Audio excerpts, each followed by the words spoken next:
Hi, Samuel! Gandang umaga po. Alice, ano ginagawa mo dito? Binibisita lang kita.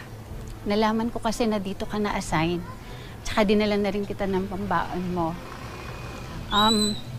Nanay Lupe, para sa inyo po pala ito. Pagpasensyahan niyo na po.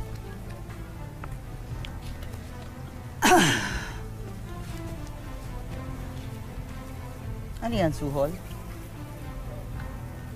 Kilala ko pagkatao mo. Tigilan mo ng panggulo sa buhay ng anak ko, ha? Nagpunta po ako dito para tumulong. Saka bumawi. Alam ko ho na malaki po yung nagawa kong kasalanan sa inyo.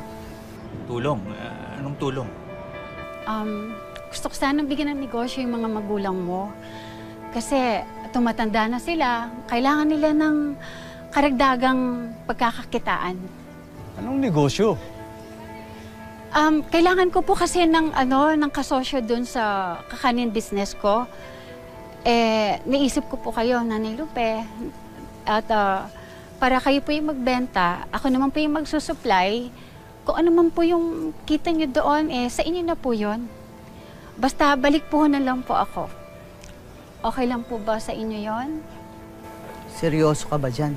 Niya po kasi ako dun sa nangyari, kaya pambawi na rin po ito.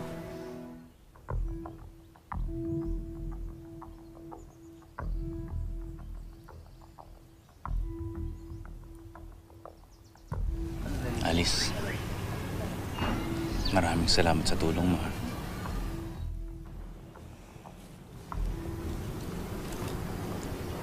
Namiss kita. Inom tayo?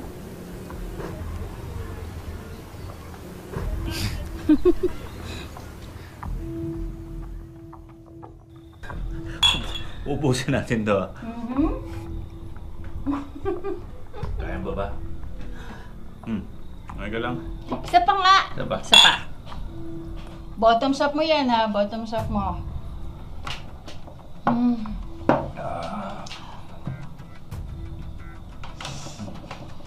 Gabi na. Dito ka na lang matulog. Gusto mo akong katabi, no? Gusto mo akong katabi. Halika ka na nga dito. Siguro namiss mo ako, no? Namiss din kita.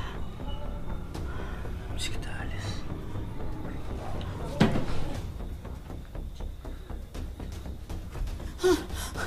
Walang ya kayo! Diyos mio! Hayop kayo! Mga animal kayo! Ha? Ginawa niyo bang parang usan itong bahay ko? Bakit ba talaga nandito ka? Bakit ka pa bumalik? Gusto ko po kayong tulungan. Sinungaling! Gusto mo lang akitin yung anak ko. Kakahiya ka. Hindi ko mawala sa isip ko si Samuel. Lubayan mo si Samuel. Ayaw ka ng gulo sa buhay niya. Ayaw ka rin naman po ng gulo eh. Gusto ka rin naman po ng katahimikan na buhay. Kasama si Samuel. Huwag mong ipilit ang sarili mo, Alicia! Nagapa, hindi ko po pinipilit ang sarili ko. Alam kong gusto po ako ni Samuel. Nagmamahalan po kami. Kaya gusto ko po kayong tulungan.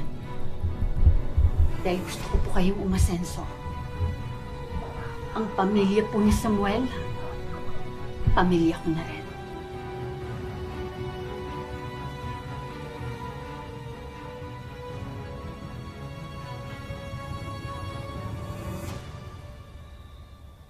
Palalaguin pa po natin yung negosyo nating kakanin.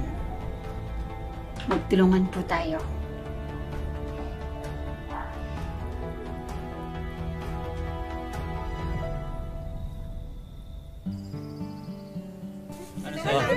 Yan, masarap yan, masarap yan. 30, isang ganun. Oo. Yan. Kukulangin bayad mo. Lahat na yan? O, sige. O, wala ka ng sukli, ha? Ha? Pasik? O. O, yan, o. O, Kanino ito? Yan, yan. Tataranta kami. Teka, sandali lang. Oo. Oh, yeah, Yan. Ah, sandaan lang yan. Oh, sige. Sumano, ay so suman. Oh, Okay, sige. sige, ah. Wow! Ang lakas naman po ng negosyo natin. Malapit na nga maubos eh. Eh, talagang malakas ang negosyo natin.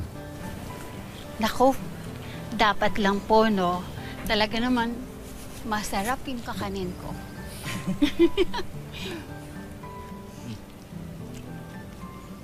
Tumamo. Ay naku, Samuel, tataba ako niyan eh. Isa lang. Isa lang.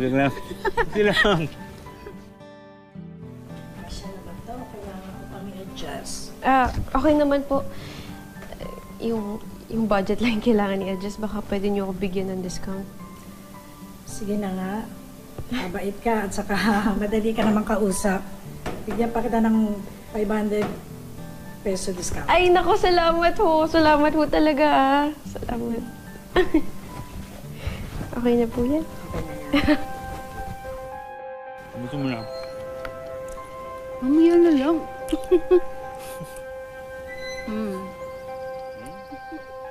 Si Samuel nga. Kawawa naman yung kaibigan ko. Mga traidor kayo. Magkakunsyaba pa talaga kayong lahat, ha? Mga hayop. Pa-sweet-sweet pa kayo dyan, ha?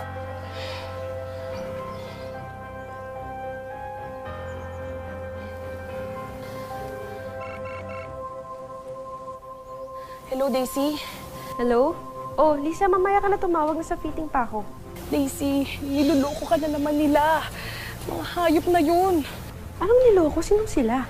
Daisy, alam kong mahirap paniwalaan ang mga pinagsasasabi ko, kaya kumuha ako ng video. Ito, papadala ko sa iyo. Purin mo, ha? Sige, sige.